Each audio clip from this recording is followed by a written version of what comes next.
Saddam Hussein, the former leader of Iraq, ruled the country with an iron fist from 1979 to 2003.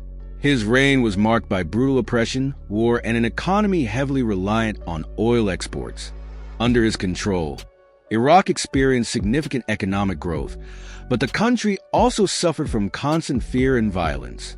Saddam's family, including his children, enjoyed enormous privileges while most Iraqis lived in terror. His eldest son, Uday Hussein, is remembered for his ruthless and sadistic behavior.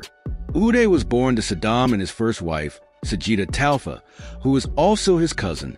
Their marriage was arranged when Saddam was only 5 years old and Sajida was 7. It was a political alliance, not a union of love. Together, they had 5 children. In his early years, Uday seemed like a normal child, with no signs of the monster he would later become. Teachers praised him in school, and there were no red flags. However, as Uday grew older, his upbringing shaped him into someone deeply disturbed. From a young age, Uday was exposed to violence, particularly public executions carried out by his father. Unlike other children who would be terrified, Uday found himself fascinated by brutality. He played with deactivated grenades and showed a twisted enjoyment in causing pain. In school, Uday was intelligent but often defied rules and did whatever he wanted. One day, he even brought his girlfriend to class, despite strict school regulations. When a teacher reprimanded him, that teacher mysteriously disappeared. It's believed that Uday was responsible, as he had the power to act without fear of consequences. As Saddam's son, Uday was untouchable. He realized that he could do anything without facing punishment, and this absolute power twisted his mind. Over time, Uday became a true psychopath, a sadist who enjoyed seeing others suffer. Unlike his father, who used cruelty as a tool to maintain power, Uday inflicted pain simply for his own pleasure. The people around him lived in constant fear, knowing they could be punished at any moment for even the smallest mistake. Uday was expected to one day succeed his father as the leader of Iraq, but his violent and uncontrollable temper made him difficult to trust. Instead, Saddam chose his younger son Qusay as his heir. Unlike Uday, Qusay was seen as more reliable and disciplined. Uday, however, was given positions of power, such as chairman of Iraq's Olympic Committee and head of the Football Association. These roles, though less important than Qusay's military position, still gave Uday the chance to indulge his cruel tendencies.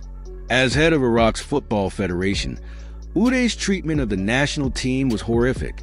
If the players won, they were rewarded, but if they lost, they faced brutal punishments.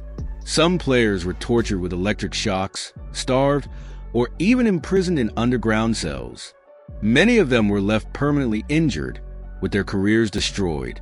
Fear spread throughout the sports community, and many of the best athletes fled the country to escape Uday's wrath. Uday's sadistic behavior went beyond the football field. He was known for punishing anyone who disrespected him, even for the smallest offense. He would sometimes laugh uncontrollably or burst into violent rages, making him unpredictable and terrifying to be around. But one of the most shocking things he did occurred in 1988 during a party held for Suzanne Mubarak, the wife of Egypt's president.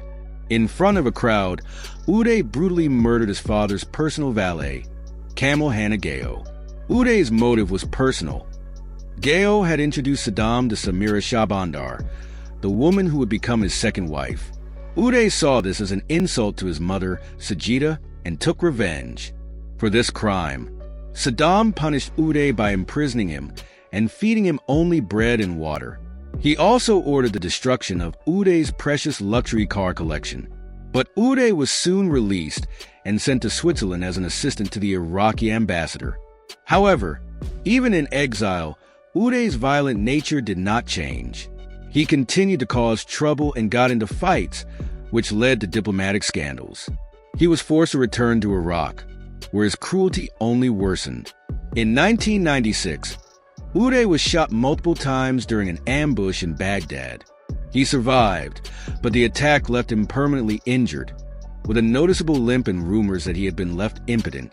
Despite his injuries, Uday remained just as violent and unpredictable, lashing out at those around him. Uday's personal life was just as disturbing. He had 3 wives, but none of his marriages lasted. His violent temper made it impossible for any woman to stay with him. His first 2 marriages were arranged to help improve his reputation, but both ended in divorce due to his abusive behavior. By his 3rd marriage, Uday's reputation was well known, and no woman in Iraq wanted to marry him.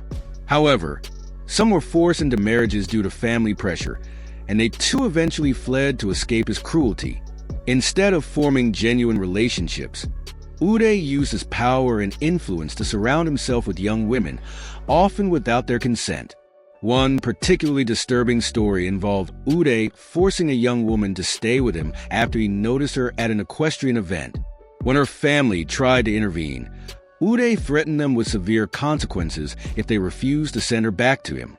Uday's power allowed him to invade private celebrations as well, even attending weddings uninvited and demanding the bride's attention.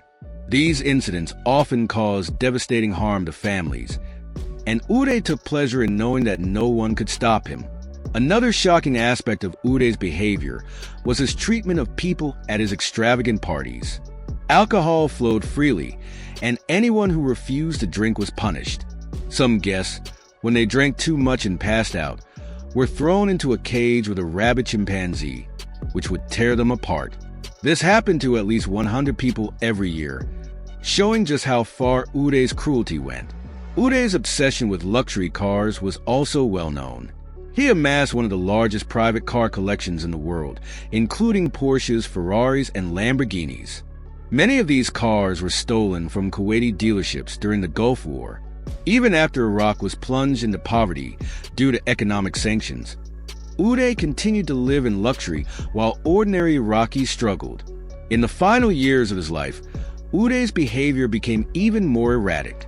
In 2003, during the US-led invasion of Iraq, he and his brother Qusay went into hiding. On July 22, 2003, American forces tracked them down to a villa in Mosul. After a 6-hour siege, Uday's body was found among the ruins. His reign of terror finally came to an end, and the people of Iraq felt a sense of relief that the monster was gone. Uday Hussein died alone, unloved, and without honor. Despite all his wealth and power, he left behind a legacy of fear, cruelty, and hatred. His story is a reminder of how unchecked power can destroy not only those who are oppressed, but also the ones who wield it. Uday's life ended in the same way he had lived, filled with violence, destruction, and an utter lack of love or respect from anyone around him. His death marked the end of one of the darkest chapters in Iraq's history.